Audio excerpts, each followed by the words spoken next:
सुप्रभात बच्चों, कैसे हो? अच्छे हो ना? अच्छा, पिछले वीडियो में मैंने आपको पाठ से संबंधित प्रश्न उत्तर कैसे लिखते हैं ये बताया था। अब आज मैं कुछ ऐसे प्रश्नों के उत्तर लिखना बताऊंगी जिसका पाठ से कोई संबंध नहीं होता। तो ऐसे प्रश्नों को दो तरह के होते हैं। पहले में अपने विचारों की अभिव्यक्ति करनी होती है, तो दूसरे में अपनी भावनाओं को व्यक्त करना होता है। ये दो तरह के प्रश्न होते हैं, अपने विचारों की अभिव्यक्ति या अपनी भावनाएं व्यक्त करना। इन प्रश्नों के उत्तर लिखने के लिए कुछ मुख्य बिंदु हैं जिसे हमें ध्यान में रखना आवश्यक होता है उनके उत्तर लिखने समय। पहला है, दिए गए परिस्थिति को ध्यान से पढ़ना। प्रश्न में कौन सी परिस्थिति दी गई है, कौन सा सिचुएशन दिया गया है, उसको पढ़कर उसे फिर अपने दिमाग में सोचना। उस परिस्थिति में अपने आप को रख कर सोचना। जिस सिचुएशन, जिस परिस्थिति के बारे में बताया जा रहा है, तुम अपने आप को वहां रखो और फिर सोचो कि क्या हो सकता है, क्या हुआ होगा, या मैं वहां होता तो क्या करता। उत्तर को अपने शब्दों में लिखना। ये मैंने पहले वाले वीडियो में भी बताया कि कभी भी उत्तर आपको अपने शब्दों में ही लिखना होता है।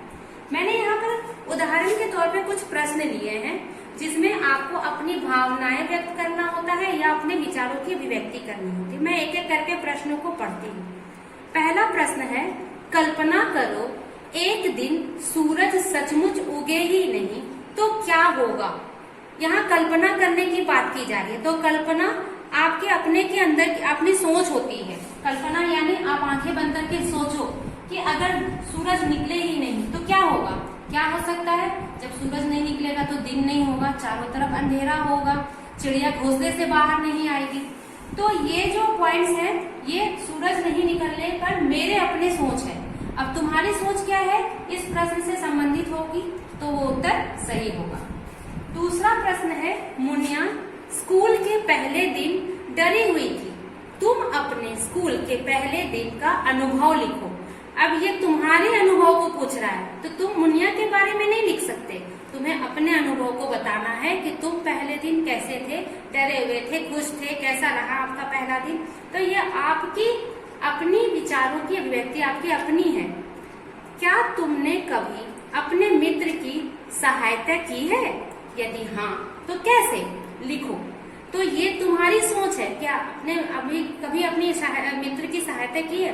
अगर की है तो वो बताना है, कैसे की है ये भी बताना है। तो ये आपकी अपनी सोच है, किसी और की आप हेल्प नहीं ले सकते। धवला, ये चौथा प्रश्न है, धवला जब जंगल से गांव की ओर वापस गई होगी तो जानवरों ने उसका मजाक उड़ाया होगा। उनका सामना धवला ने किस तरह किया होगा, सोचकर लिखो। अब ये पाठ में जब मैं पढ़ी तो ये प्रश्न उसमें था जिसमें धवला के बारे में कुछ दिया हुआ था, लेकिन ये उत्तर इसके उत्तर उसमें नहीं थे, क्योंकि हमें सोच करके लिखने के लिए कहा गया है कि धवला जब वापस गई होगी, उसका वो जानवरों ने जब उसका मजाक उड़ाया होगा तो उसे कैसा लगा होगा। तो अब ये सोचो, अगर आपका कोई मजाक उड़ाता है तो आपको कैसा लगता है, ये आपकी सोच है, तो वो सोच आपको यहाँ पर लिखनी होती है। यदि तुम्हें अपने आसपास की किसी वस्तु को बदलने के लिए कहा जाए तो तुम क्या बदलना पसंद करोगे। अब ये तो अपनी अपनी सोच है। मैं तो कहूंगी कि आसपास कम से कम सब लोग हरे हरे पेड़ लगवाएं और एक दूसरे की मदद करना सीखें। अब बदलने की बात आ रही है तो मैं तो चाहूंगी कि बगल में जो मेरे घर के आसपास जो दुकानें है वो सब हट जाए, वहां पर हरे हरे पेड़ लग जाए। तो ये मेरी सोच है, लेकिन आपकी सोच कुछ और हो सकती है। आप क्या बदलना चाहते हो, तो ये आप अपने सोच के हिसाब से इसके उत्तर को लिखो। तो ऐसे प्रश्न जो हैं वो कहलाते हैं अपने विचारों की अभिव्यक्ति या अपनी भावनाएं व्यक्त करना, जिसके उत्तर आपको पाठ से नहीं मिलेगा। धन्यवाद। तो एक प्रश्न है जो मैंने अभी आपको पढ़ के सुनाया था, इसके उत्तर मैं कैसे लिखूंगी ये मैं आपको बताती हूँ। पहले प्रश्न को अच्छे से पढ़ेंगे। कल्पना करो एक दिन सूरज सचमुच उगे ही नहीं क्या होगा। तो क्या होगा, ठीक है। तो अब ये मेरी अपनी कल्पना है कि सूरज अगर नहीं उगता है तो क्या होता है। तो सूरज उगने पर क्या क्या चीजें होती है, पहले मैं ये सोचूंगी। सूरज उगता है तो चारों तरफ उजाला हो जाता है, पंछी अपने घोंसले छोड़ के बाहर निकलते हैं, सभी लोग अपने अपने कामों पर जाते हैं, बच्चे स्कूल की तरफ जाते हैं। तो जब सूरज नहीं निकलेगा तो ये सब चीजें नहीं हो पाएगी। तो ये मेरी सोच है, तो मैं लिखूंगी ये सूरज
ये मेरी सोच है कि सूरज अगर सचमुच उगे ही नहीं तो चारों तरफ अंधेरा हो जाएगा, पंछी घोंसले से बाहर नहीं निकलेंगे और कोई भी व्यक्ति अपने काम पर नहीं जा पाएगा, क्योंकि अंधेरा है।